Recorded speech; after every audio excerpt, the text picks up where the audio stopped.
Assalamualaikum warahmatullahi wabarakatuh. Nama saya Dewi Andriani. Saya akan mempresentasikan tentang Naguib Alatas dalam mata kuliah Filsafat Ilmu Studi Integritas Islam dan Sains. Biografi Alatas. Nama lengkap Alatas adalah Syekh Muhammad Naguib Ibnu Ali Ibnu Abdullah Ibnu Muhsin Alatas. Beliau lahir pada tanggal 5 September 1931 di Bogor, Jawa Barat. Nama ayahnya Syekh Ali Ibnu Abdullah Alatas yang merupakan orang terkemuka, dan ibunya bernama Syarifah Rakwan Al-Aidarus, merupakan keturunan raja-raja Sunda. Alatas memiliki latar belakang keluarga yang memberikan pengaruh yang sungguh besar bagi pendidikan Alatas, baik pendidikan ilmu-ilmu keislaman maupun pendidikan bahasa, sastra, dan kebudayaan Melayu. Islam dan sekularisme. Pada bab 5 ini membahas tentang dewesternisasi pengetahuan. Dewesternisasi pengetahuan. Banyak tantangan muncul di tengah-tengah kebingungan manusia selama berabad-abad, tetapi tidak ada yang mungkin lebih serius dan merusak bagi manusia daripada tantangan hari ini yang ditimbulkan oleh budaya barat. Untuk mempertahankan bahwa tantangan terbesar yang muncul secara diam-diam di zaman kita adalah tantangan pengetahuan, bukan melawan ketidaktahuan, tetapi pengetahuan seperti yang dipahami dan disebarluaskan ke seluruh dunia oleh peradaban barat. Pengetahuan yang sifatnya bermasalah karena telah kehilangan tujuan sebenarnya karena dianggap tidak adil, dan dengan demikian membawa kekacauan dalam hidup manusia, alih-alih dan bukannya perdamaian dan keadilan. Apa karakter dan kepribadian, esensi dan semangat peradaban barat yang telah begitu mengubah dirinya dan dunia?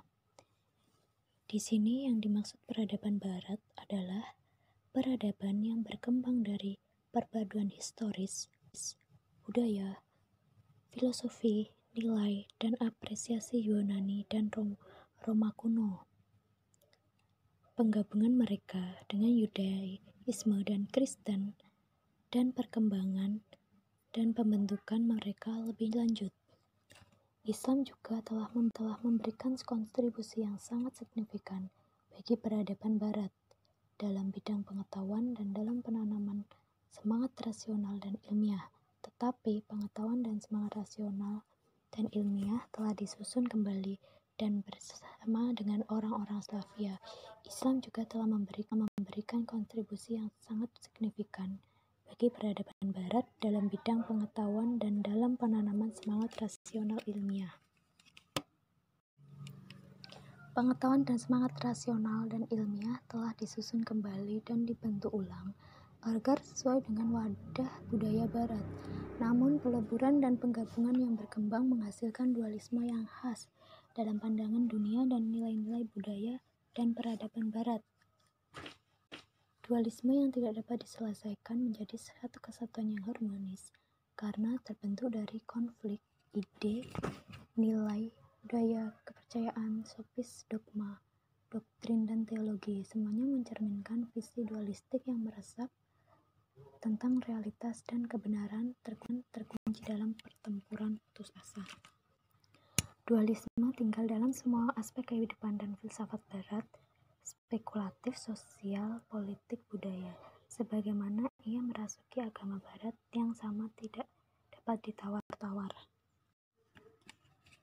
Dalam merumuskan visinya tentang kebenaran dan realitas, bukan pada pengetahuan dan keyakinan agama yang diwahyukan, melainkan pada tradisi budaya yang diperkuat oleh premis filosofis yang ketat, berdasarkan spekulasi yang terutama berkaitan dengan kehidupan sekuler yang berpusat pada manusia secara entitas fisik rasional animal yang menetapkan penyimpanan besar pada kapasitas rasional sendiri. Semangat budaya dan peradaban barat yang ingin tahu berasal dari kekecewaan terhadap agama sebagai perubahan dan pengembangan, dan kemajuan yang dipahami adalah peradaban mengerti itu, menghadirkan yang secara konsisten materialistis seperti timah, tidak pernah benar-benar mengakar dalam pandangan dunia peradaban barat. Nilai-nilai absolut ditolak bersama-sama dan diambil secara keseluruhan.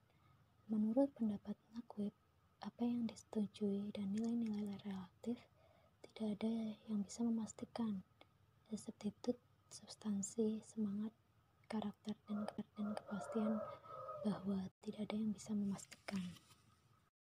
Pencarian tak terpuaskan dan perjalanan abadi yang didorong oleh keraguan harus diidentifikasi dan dipisahkan serta diisolasi dari ketegangan batin, konteks di mana pengertian kumpulan pengetahuan, sehingga pengetahuan dapat dibedakan dari apa yang dijiwai dengan elemen-elemen ini, di mana pengetahuan dipahami dan dievaluasi dan diinterpretasikan sesuai dengan tujuan yang selaras dengan pandangan dunia peradaban barat. Dapat dikatakan bahwa apa yang disarankan hanyalah interpretasi alternatif lain dari pengetahuan yang dijiwai dengan bentuk dan nilai konseptual lain yang selaras dengan tujuan lain yang mencerminkan pandangan dunia lain. Tuhan memproklamasikan realitas ketuhanannya kepada manusia itu adalah jiwa rasional yang Dia tujukan, sehingga jiwa rasional yang mengenal Tuhan. Keadilan dalam Islam bukanlah apa yang merujuk pada suatu keadaan yang hanya dapat menjalankan situasi hubungan dua orang atau hubungan dua partai, seperti antara satu orang dengan yang lain, atau antara masyarakat dan negara, atau antara raja dan rakyatnya. Karena pengetahuan semacam itu pada akhirnya bergantung pada rahmat Tuhan, dan karena itu memerlukan perbuatan dan karya pelayanan kepada Tuhan sebagai prasyarat untuk kemungkinan pencapaiannya. Maka untuk diterima pengetahuan tentang prasyarat menjadi perlu, dan ini termasuk pengetahuan tentang esensi Islam. Jenis pengetahuan pertama diberikan oleh Tuhan kepada manusia melalui relevansi langsung, dan yang kedua melalui spekulasi dan upaya penyelidikan rasional berdasarkan pengalamannya tentang yang masuk akal dan dapat dipahami. Yang pertama mengacu pada pengetahuan tentang kebenaran objektif yang diperlukan untuk panduan kita, dan yang kedua pada pengetahuan tentang data yang masuk akal dan dapat dipahami yang diperoleh untuk kita gunakan dan pemahaman. Konsep orang baik dalam Islam berkonotasi tidak hanya bahwa dia harus baik dalam pengertian sosial secara umum, tetapi bahwa dia juga harus terlebih dahulu menjadi baik untuk dirinya sendiri dan tidak berlaku tidak adil seperti yang kita miliki. Menjelaskan karena jika dia tidak adil pada dirinya sendiri, bagi Islam, ilmu mencakup keimanan dan keyakinan atau iman, bahwa tujuan mencari pengetahuan adalah untuk menanamkan kebaikan dan keadilan pada diri manusia sebagai manusia dan diri individu, dan tidak hanya pada manusia sebagai warga negara atau bagian integral dari masyarakat. Konsep pendidikan Islam adalah penanaman adab. Karena itu, adab dalam arti yang mencakup semua di sini berarti meliputi kehidupan spiritual dan material manusia yang menanamkan kualitas kebaikan yang dicari. Pendidikan adalah penanaman adab dalam diri manusia dalam membangun asal-usul Islam, tetapi dalam menunjukkan fakta bahwa karena konsep fakultas mengacu pada makhluk hidup yang di dalamnya atribut pengetahuan ada, dan pengetahuan ini adalah prinsip yang mengatur, yang menentukan pemikiran dan tindakannya. Universitas harus dipahami dalam meniru struktur umum dalam bentuk, fungsi, dan tujuan manusia yang dimaksudkan untuk menjadi representasi mikrokosmik manusia sesungguhnya. Konsep-konsep kunci ini hanya merupakan elemen penting dari sistem pendidikan Islam. Pertama, konsep agama. 2, konsep manusia. 3, konsep ilmu. 4, konsep kebijaksanaan. 5, konsep keadilan. 6, konsep tindakan yang benar. Dan 7, konsep universitas. Dalam hal penerapan praktis, yang pertama mengacu pada tujuan mencari pengetahuan dan keterlibatan dalam proses pendidikan. Yang kedua, ke ruang lingkup, dan yang ketiga, ke kandungan. Kriteria keempat dalam hubungannya dengan yang kedua dan yang ketiga. Yang kelima untuk penerapan dalam kaitannya dengan keempat. metode ke-6 dalam kaitannya dengan daun pertama, ke-5, dan ke-7 untuk membentuk implementasi dalam kaitannya dengan semua yang mendahulunya. Dalam menjelaskan konsep-konsep kunci yang berkaitan dengan alam dan tujuan pengetahuan, dalam mendemonstrasikan sifat dasar dari keterkaitan dan pengetahuan timbal balik mereka,